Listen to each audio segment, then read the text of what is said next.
కష్టం వచ్చినప్పుడు ఈశ్వరుడి పాదాలు పట్టుకోవడంలోనే నిజమైనటువంటి భక్తి ఉంది, పరిణితితో కూడిన భక్తి ఉన్నది.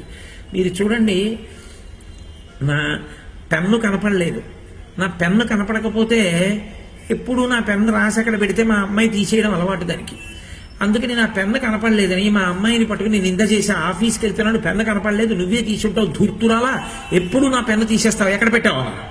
నాన్నగారండి నిజంగా నేను పెన్ను తీయలేదు నాన్నగారండి, నాకు తెలియదు నాన్నగారండి అంది.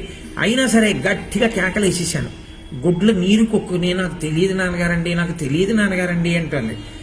నేను ఎప్పుడు ఇంతే, నువ్వు బుద్ధిహీనురాలా అంటూ కిందకి వెళ్ళిపోయి నా మోటార్ సైకిల్ తీస్తుంటే దాని పౌచ్లో ముందు రోజు తీసుకొచ్చినటువంటి పుస్తకానికి గుచ్చి పెన్ను ఉంది. అరే పాపం, అది తీయలేదురా, నేనే మర్చిపోయాను, నా స్కూటర్లోనే పెట్టుకున్నాను, దాన్ని అంత నింద చేశాను అనుకున్నాను. అది పరిగెత్తుకుంటూ మెట్లు దిగి నాన్నగారండి హెల్మెట్ మర్చిపోయారు నాన్నగారండి, పట్టుకొచ్చానని పట్టుకొచ్చి ఇచ్చింది. ఇప్పుడు నాకు దాన్ని చూస్తే ఎలా ఉంటుంది? పెన్ను అది తీయకపోయినా తీసిందనుకుని అన్ని తిట్టేశాను. నేను కిందకు వచ్చేసాను, నేను హెల్మెట్ మర్చిపోయానని పిచ్చి తల్లి పరిగెత్తుకుంటూ నాన్నగారండి అని పట్టుకొచ్చింది. ఇంత తిట్టారు, మంచి పని అయిందిలే, పోలీసులు పట్టుకుంటే 100 రూపాయలు కట్టుకుంటాడని ఊరుకోలేదు. నా కోసం పరిగెత్తుకొచ్చింది పిచ్చి తల్లని. నానా నీకు సాయంకాలం వచ్చేటప్పుడు కాజాలు తెచ్చి పెడతాను రా అంటాను. అనకపోయినా గుర్తు పెట్టుకుని కాజాలు అట్టుకొస్తాను. ఎందుకని? నేను ఎవరిని బాధ పెట్టానో అదే నా వెంట పడింది.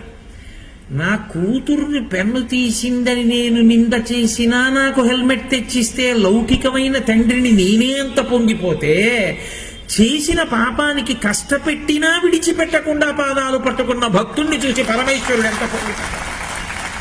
అది పరమేశ్వర తత్వం. కాబట్టి అందుకే పెద్దలు కష్టం రావడాన్ని ఆహ్వానించారు జీవితంలో.